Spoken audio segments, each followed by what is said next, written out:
Estamos encaminhando ao final da nossa série de mensagens a respeito da terapia da alma, na certeza de que Deus quer tratar do seu coração. E hoje vamos ouvir a voz do Senhor falando a respeito de liberdade a partir do capítulo 8, versos 31 a 36, os quais podemos ler assim. Disse, pois, Jesus aos judeus que haviam crido nele: se vós permanecerdes na minha palavra, sois verdadeiramente meus discípulos, e conhecereis a verdade, e a verdade vos libertará. Responderam-lhe: somos descendência de Abraão e jamais fomos escravos de alguém. Como dizes tu sereis livres? Replicou-lhe Jesus: em verdade vos digo, todo o que comete pecado é escravo do pecado. O escravo não fica sempre na casa, o filho sim, para sempre. Se, pois, o Filho vos libertar, verdadeiramente sereis livres. Eu quero apresentar a você alguns números acerca da dependência química. Números esses são dados do ano de 2013. Eu acredito que eles não tenham mudado muito nesses 2-3 anos. Esses dados indicam, pesquisa da Unifesp, a Universidade Federal de São Paulo, de que 28 milhões de brasileiros têm um familiar dependente.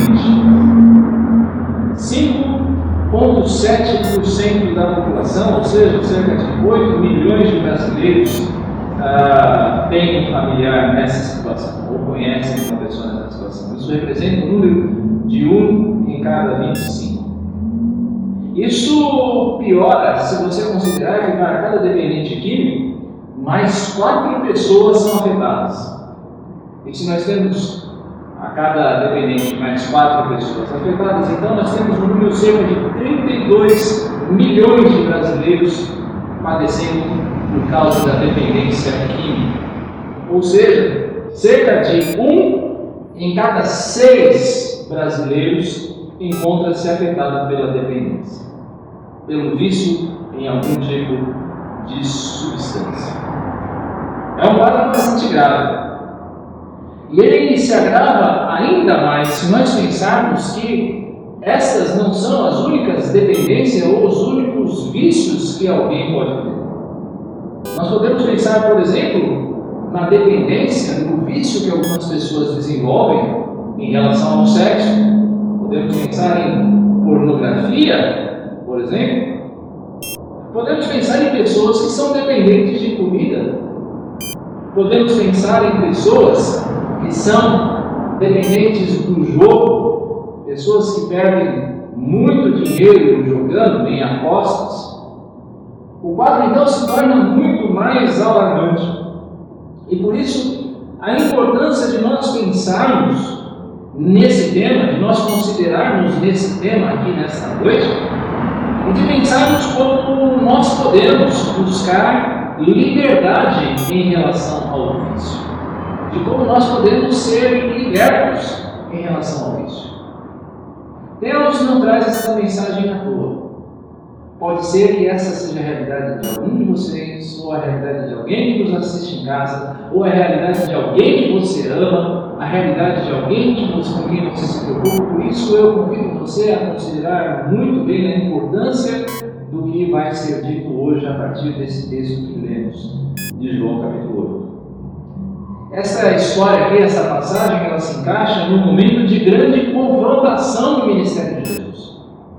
Jesus ele vai a Jerusalém para a festa do tabernáculo e ali então ele tem uma série de confrontos com os fariseus por causa dos ensinos que ele trazia. Há também controvérsias em relação à sua identidade. Afinal de contas, quem é esse homem que está vindo aqui, falando todas essas coisas, operando todos esses sinais? Quem, afinal de contas, é esse homem? E por conta disso, por conta dos ensinos de Jesus, alguns judeus, eles vêm a crer. Mas seriam esses judeus verdadeiros discípulos? Esses judeus, eles tinham na mentalidade deles a ideia de que eles eram uma nação eleita, eles eram um povo eleito. E por acharem que eles tinham essa condição da eleição, de fato, eles eram um povo escolhido por Deus, mas eles pensavam que, em decorrência disso, eles eram superiores a todos os outros povos, uma superioridade que levava a uma liberdade baseada na sua herança. Nós somos filhos de Abraão, é o que eles dizem. Por isso esse povo se achava um povo livre, mas Jesus, ele vai evidenciar, ele vai mostrar neste trecho que esses homens, eles não eram nem tão discípulos e não nem tão livres quanto eles pensavam que eram. Eu quero chamar a sua atenção a partir desse texto de João 8, versos 31 a 36, para 3 fatos acerca da verdadeira liberdade. 3 fatos acerca da verdadeira liberdade. E o primeiro fato a respeito da verdadeira liberdade, e que tem tudo a ver com essa questão da dependência do vício, é o fato de que a verdadeira liberdade, ela vem da permanência na palavra. Só é livre aquele que permanece na palavra. Eu chamo sua atenção para os versos 31 e 32 do nosso texto. Os judeus que haviam crido em Jesus estavam dispostos até a aceitar que Jesus fosse o Messias. Eles até estavam dispostos a aceitar essa identidade de Jesus, mas eles não estavam dispostos a submeter-se a Ele, a colocar-se debaixo do governo dele. E Jesus sabia muito bem disso. É preciso ter cuidado, meus irmãos, em confundir a conversão verdadeira, aquela verdadeira mudança de coração que se opera a partir da oração do Espírito de Deus, com um momento de arrebatamento emocional. E algumas vezes nós vemos isso, infelizmente, acontecendo na igreja. São aquelas sementes que caem em solo raso, que Jesus fala na parábola do semeador, ela recebe a palavra com alegria, ela cresce aquele raminho, mas ela vem logo a secar, porque na verdade ela vem sendo criada simplesmente por um momento de emoção. É preciso calcular então o custo do que significa ser discípulo de Jesus. E a condição que Jesus coloca aqui para ser discípulo é a permanência na palavra. É o que ele diz aqui no verso 31. Permanecer na palavra é a condição do discipulado. Mas o que é permanecer? Especialmente no Evangelho de João, a permanência, quando João fala de permanência, ele está falando de um relacionamento estreito, daquele relacionamento próximo, ligado na palavra. É você adotar um estilo de vida que tenha a sua referência em Cristo, naquilo que Ele ensina. Permanecer na palavra é obedecê-la, é procurar conhecer cada vez mais a palavra, é dar valor a ela, é permitir-se ser controlado por ela, é negar tudo aquilo que a contraria, é colocar a palavra no centro da sua vida, é viver a palavra em todo o aspecto da sua vida. E essa permanência na palavra, essa vida que está em referência à palavra de Deus, nos leva à verdade. É o que Jesus fala no verso 32. Meus irmãos, uma das principais armadilhas ou artimanhas de Satanás é distorcer a verdade. Satanás ama apresentar para nós uma verdade distorcida. Basta você lembrar-se do que ele fez no Éden, quando ele tentou Adão e Eva, a partir daquilo que Deus mesmo havia dito, mas uma pequena distorção. Ele distorce a palavra, ele distorce a verdade. Ele tentou fazer isso quando tentou Jesus Cristo no deserto. Mas, diferentemente do que aconteceu com Adão e Eva, Jesus não foi ludibriado por causa da distorção da verdade que Satanás apresentava. Permanecer na palavra, então, nos leva a reconhecer a verdade acerca de Deus, a verdade cristalina acerca de quem Deus é. A verdade de que Deus, Ele nos criou. A verdade de que nós somos responsáveis diante dEle. Permanecer na palavra nos leva a reconhecer a verdade acerca de nós mesmos, que nós somos pecadores caídos, nós somos rebeldes, nós somos por natureza indispostos a todo bem. Permanecer a verdade nos leva, na palavra, perdão, nos leva à verdade de qual é o nosso real problema, e o nosso problema é o pecado. O pecado que nós temos dentro de nós, com o qual nós nascemos, mas também o pecado deliberado que nós cometemos dia após dia. É conhecer a verdade da solução que Deus dá para o nosso problema, e a solução do nosso problema é Jesus Cristo. É só em Cristo que nós podemos encontrar a verdadeira salvação, a verdade da resposta que eu e você devemos dar a Ele. É fé. A verdade de que nós precisamos responder a Ele em fé. Esta é a verdade que Deus quer que nós conheçamos a partir da permanência na palavra, e verdade esta que liberta, que nos liberta a mim e a você. Esta verdade, então, nos leva à liberdade. Uma crença falsa, uma mentalidade falsa, leva a uma vida de escravidão. Pensar em algo falso nos leva a um cativeiro, e não é esta a vontade do Senhor. Isaías 61:1 diz: o Espírito do Senhor Deus está sobre mim, porque o Senhor me ungiu para pregar boas novas aos quebrantados, enviou-me a curar os quebrantados de coração, a proclamar libertação aos cativos e a pôr em liberdade os algemados.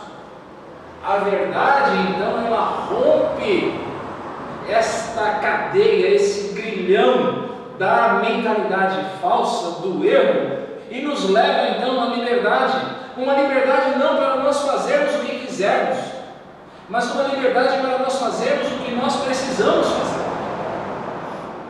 É a libertação dos poderes dessa era. Quem se apega à palavra da verdade está livre do pecado, está livre da morte. Por isso, apegue-se à palavra da verdade. Essa palavra mostra que Deus criou você, que Deus ama você e que você tem muito valor para Ele. Apegue-se à palavra da verdade, que mostra que você é incapaz de vencer o vício por si mesmo. Você precisa entender isso à luz da palavra. Você é incapaz de vencer o vício por si mesmo. O pecado torna você fraco. A verdade que mostra que onde você fracassa, onde você falha, Cristo vence.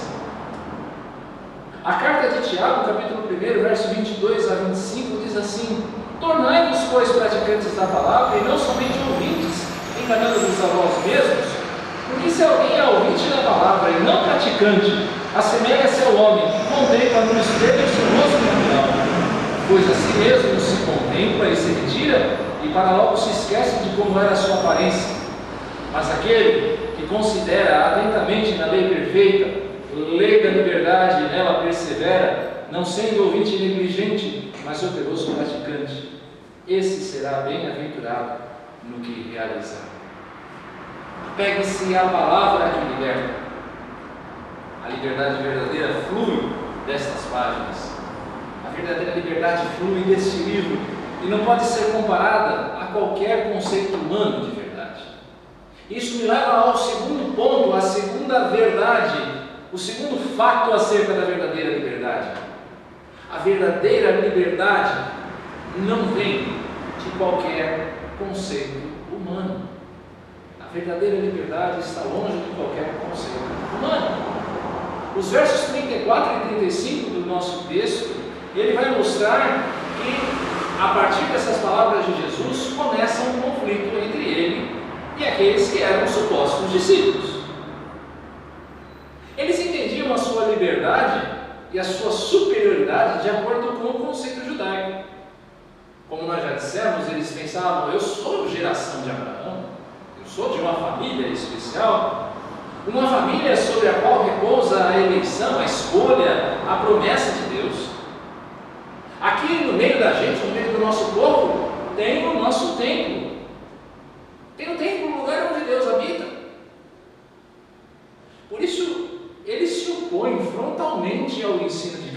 de Cristo. Como assim, Jesus? Você está dizendo que nós temos tudo isso, nós somos uma família especial, nós temos as promessas de Deus, e Deus habita no nosso meio, você está dizendo que eu sou escravo? Não dá.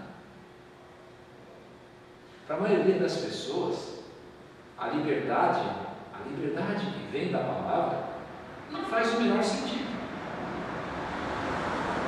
Ou pior, elas acham que elas não têm a menor necessidade de experimentar esta liberdade. A liberdade, na visão destas pessoas, na visão mais comum que nós temos, é a liberdade de ser livre para fazer o que quiser. É isso que significa ser liberdade, ser livre, ter liberdade. É você poder fazer aquilo que tiver na telha. E aí eu me lembro da musiquinha da Xuxa, Santa Xuxa, que dizia, né, quem toma conta e manda em mim é o meu nariz. Esse é o conceito de liberdade de muitas pessoas.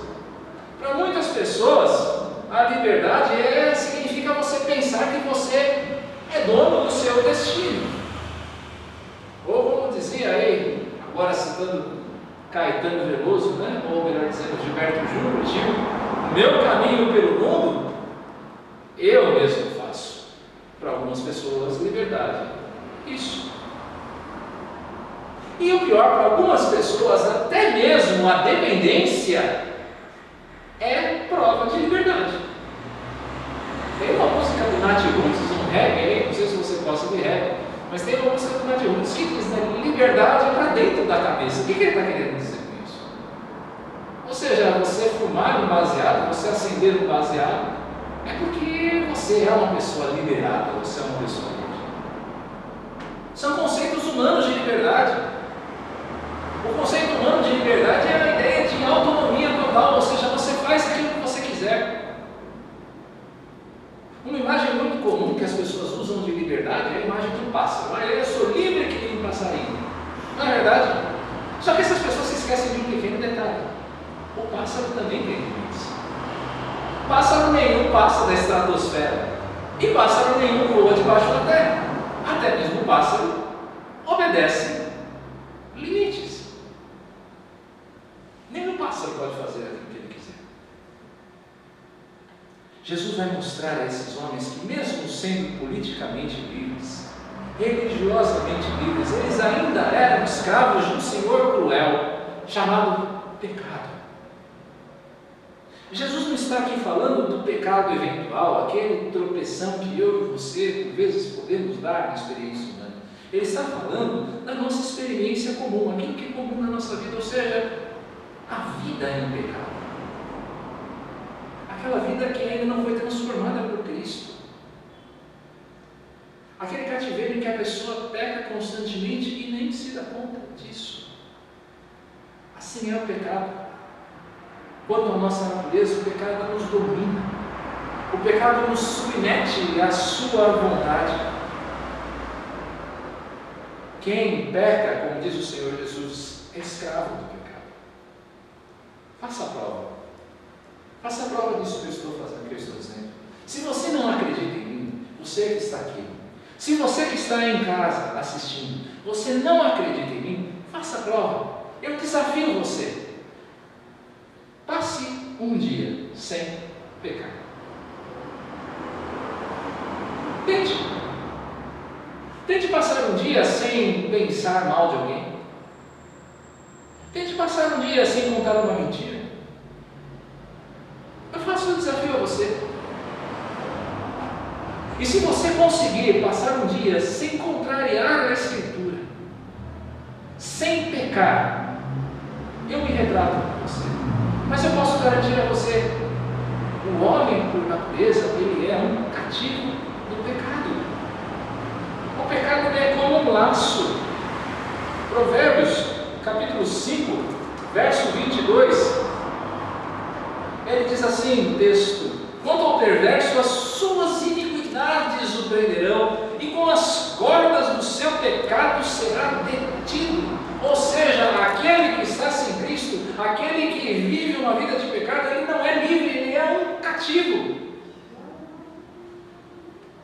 Um puritano do século XVII chamado Thomas Manton registrou assim, acerca do nosso pecado. Primeiro nós praticamos o pecado. Primeiro você pratica o pecado. Então o defendemos. Então nós nos gabamos disso. O pecado é primeiro o nosso fardo, depois o nosso costume, então o nosso deleite e por fim a nossa excelência. Assim é o pecado. Ele vai dominando você aos poucos e às vezes você nem percebe.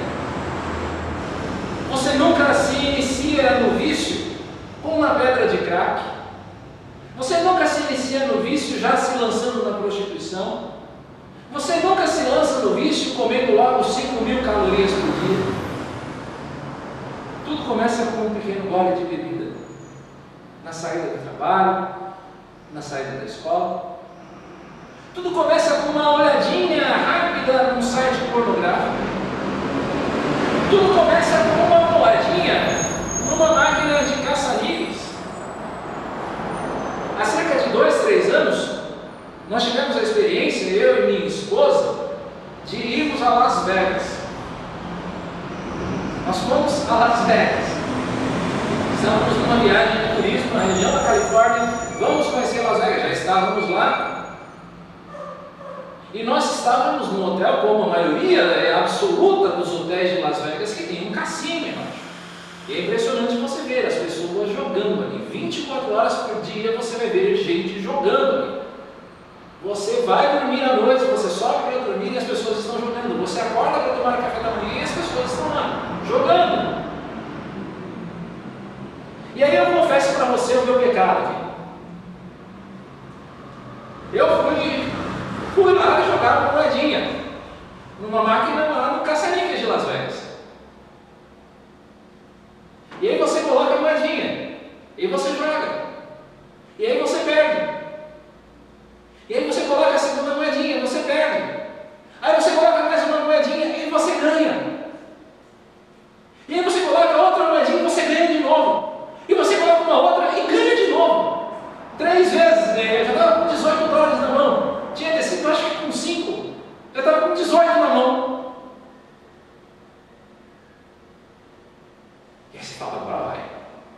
E aí você coloca outra. E aí você perde. E aí você coloca outra e você perde. E aí quando eu vi, eu já estava com 6, $7 na mão. Mas aí, sabe o que acontece? Aí o Espírito toca no teu coração, né? E não só você se arrepende do seu pecado, você percebe que estava pecando, mas ao mesmo tempo, você descobre o que é o poder do pecado. Você descobre o poder do pecado. O poder que te domina, o poder que te enlaça no seu prazer. E nós não percebemos que nós sempre estamos submetidos. Você sempre está submetido a alguma coisa, meu irmão e minha irmã. A questão é a quem você está submetido ou ao que você está submetido. Mas você vai estar debaixo do domínio de alguém. Ou de Deus, ou do pecado. A frase que eu trago é de um autor chamado J.D. Barry. Ele diz assim: viciados racionalizam o pecado. E finalmente o pecado torna-se tudo em suas vidas. O que significa que eles racionalizam quem eles são. Se nós todos formos honestos conosco, veremos que, como viciado, nós gostamos da zona cinzenta largamente estendida. Nós queremos empurrar os limites em nome da liberdade, da racionalidade ou do apelo cultural. Nós adoramos empurrar os limites para ver até onde nós podemos ir, pensando que o pecado não pode nos dominar. Eu estou dizendo isso porque você precisa rever o seu conceito de liberdade. Você precisa rever o seu discurso do eu paro quando quiser. Esse é um discurso muito comum naquele que tem início. Você precisa rever esse discurso. Ah, eu paro quando quiser. Se você para quando quiser, então, pare. Você precisa rever a falsa noção de que você é autônomo. Você não é. Você sempre vai estar submetido ao homem. A verdadeira liberdade é aquela que somente Jesus pode dar. E esse é o terceiro fato acerca da verdadeira liberdade. A verdadeira liberdade vem de um relacionamento com Cristo. A verdadeira liberdade vem de um relacionamento com Cristo. E nos versos 35 e 36 do nosso texto, nós temos uma parábola, uma história, uma ilustração que Jesus dá a respeito da permanência. Ele fala a respeito da situação do escravo e da situação do filho. O escravo é aquele que age por obrigação, é aquele que não age pela sua vontade. E essa é a situação daquele que peca. Você já não está mais agindo de acordo com a sua vontade, você entrega o domínio da sua vida, você entrega o controle da sua vida ao pecado. E é o pecado que vai dominar você. É o pecado que vai exercer a sua servidão sobre você. Você já não faz mais a sua vontade, você vai fazer a vontade do pecado. O escravo, por um tempo, ele desfruta da casa do seu senhor, mas ao mesmo tempo, o seu senhor pode dispor do escravo quando ele quiser. É assim, a qualquer tempo o escravo pode ser vendido, a qualquer tempo o escravo pode ser chicoteado, a qualquer tempo o escravo pode ser morto.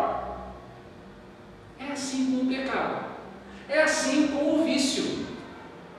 Nós desfrutamos do prazer, nós desfrutamos do brilho do vício. Você pensa que Satanás, ele é aquele bicho feio que aparece nos filmes? Você pensa que o diabo é aquele bode com chifre vermelho, com um tridente que cheira enxofre? Se ele fosse assim, nós fugiríamos dele. Ele não seria chamado de o tentador. Mas o fato é que Satanás e o pecado, eles são tremendamente atrativos. Por um tempo é gostoso você estar no pecado, você desfrutar do pecado. Por um tempo você está lá na casa do seu Senhor, o pecado, desfrutando dos benefícios. Mas a conta vem. Um dia o pecado vai te destruir. Um dia o teu vício vai se destruir. E aqui pode ser o vício que você quiser imaginar. Pode ser a dependência química, pode ser o álcool, pode ser a maconha, pode ser a cocaína, pode ser a pornografia, pode ser o excesso de comida, pode ser o jogo. Por fim, isso vai te destruir de uma maneira ou de outra. O início é brilhante, mas o final é catástrofe. É assim que acontece com o escravo, mas não é assim que acontece com o filho. O filho é alguém amado pelo pai. O filho é alguém que é verdadeiramente livre. Filho é aquele que não desfruta dos prazeres da casa do seu Senhor por um tempo, mas ele permanece para sempre. Deus não nos chama para sermos escravos, Deus nos chama para nós sermos filhos. Essa condição de filhos nos é dada por meio do Filho, Jesus Cristo, aquele que liberta todo aquele que se coloca num relacionamento com Ele por meio da fé. Estar num relacionamento com Jesus Cristo, o Filho de Deus, é ser verdadeiramente livre. E há algo de muito belo nessa passagem, porque nós não somos apenas escravos libertos. Não é isso que Deus faz conosco. Quando a Lei Áurea foi promulgada no Brasil, 13 de maio de 1888, simplesmente assinou-se um papel e disseram para os escravos: ok, agora vocês estão livres, vão embora, vão cuidar da vida de vocês, vocês estão livres. Mas ninguém deu a eles condição de vida, ninguém disse a eles o que é que eles poderiam fazer, ninguém deu a eles uma condição de um estudo, de um emprego. Jesus, quando nos liberta, Ele não faz a mesma coisa, Ele não simplesmente quebra as nossas algemas e nos manda embora, Ele nos torna filhos. Filhos que o Senhor toma para si. A liberdade que o mundo dá não pode romper a escravidão do pecado. A liberdade, segundo o mundo, ela não rompe o cativeiro do pecado, o domínio do pecado sobre a minha e sobre a sua vida. Mas todo aquele que entra num relacionamento íntimo com Jesus por meio da fé é livre desse cativeiro. É a promessa do Senhor para a sua vida, meu irmão e minha irmã. Todo aquele que entra num relacionamento de amizade com Jesus Cristo por meio da fé é verdadeiramente livre do cativeiro. Porque Cristo levou o cativo o cativeiro. Porque Ele nos libertou do domínio do pecado. Porque Cristo nos deu o Espírito de adoção pelo qual nós podemos chamar a Deus de Pai. É por meio de Jesus Cristo que nós somos tornados em filhos de Deus, em que nós podemos chamar Deus de Papai. Gálatas capítulo 5, verso 1 diz assim: para a liberdade foi que Cristo nos libertou.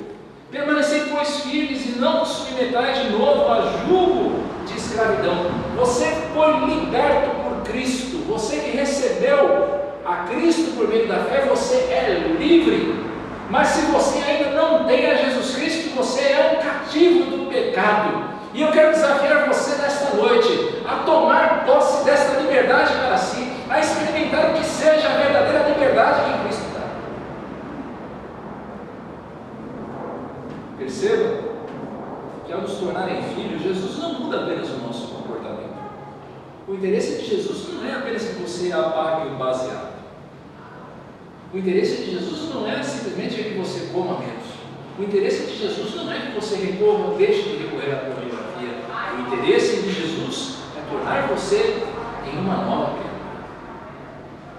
Simplesmente dizer a você, então, deixe de fumar, controle sua alimentação ou não aposte, não vai trazer a você verdadeira liberdade.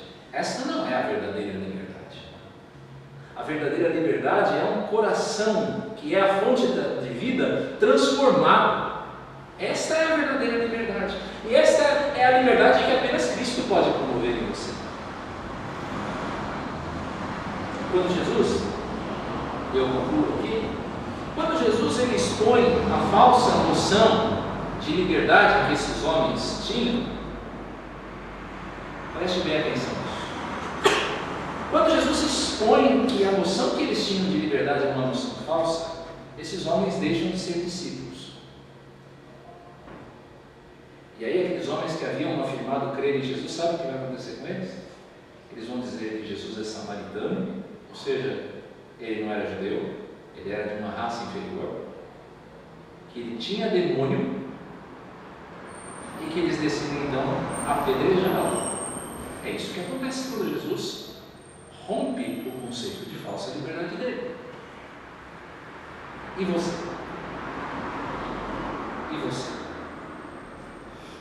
Você vai virar as costas hoje à verdadeira liberdade? Ou você vai abraçar esta verdadeira liberdade por meio de um relacionamento íntegro e genuíno com Jesus Cristo? Esse é o desafio do Senhor para você nesta noite. Você quer ser genuinamente livre de todo vício? Você quer ser livre de toda compulsão? Você quer ser livre da prática constante do pecado? Alimente-se da palavra. Alimente-se da palavra de Deus. É preciso esvaziar a mente do que nos mata. Tire da sua cabeça aquelas coisas, aquelas crenças falsas que só vão te levar à morte, e alimente-se com aquilo que traz vida. Preencha estas coisas com a verdade. Lembre-se de uma coisa na luta contra isso: cabeça vazia forja do demônio. Preencha sua mente com a palavra de Deus. Você quer ser livre? Aceite a verdade. Aceite a verdade. É comum no nosso tempo, na nossa sociedade, pensar no vício como uma doença, ou dependendo de qual corrente você segue, pensar no vício como possessão demoníaca, é obra do demônio. Mas quando você pensa no vício só como doença ou como possessão demoníaca, nas entrelinhas você está fazendo é tirando das suas costas a responsabilidade. Deixe-me falar uma coisa para você com base na verdade da palavra de Deus. Você é responsável. Você é responsável pelos seus atos. você precisa aceitar essa verdade. De que você precisa fazer uma escolha consciente de deixar o erro. Não adianta você apelar só para o demônio, não adianta você apelar só para o remédio. Você precisa aceitar a verdade de que você é um cativo do pecado e que você precisa de libertação.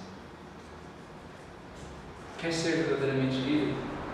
Reveja os seus conceitos, aceite a difícil verdade de que todos nascemos debaixo de um cativeiro. E esse cativeiro não é o cativeiro da ignorância, não é o cativeiro do sofrimento, não é o cativeiro do erro dos seus pais, porque é que você está racionalizando de novo, está jogando a responsabilidade em cima da sua família.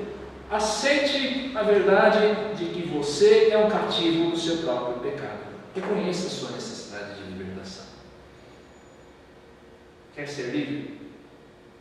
Creia em Jesus Cristo. Creia no Senhor Jesus. Você não pode se livrar do cativeiro sozinho. Cada vez que você tentar livrar-se desse cativeiro do vício, do pecado, sozinho, você vai terminar frustrado.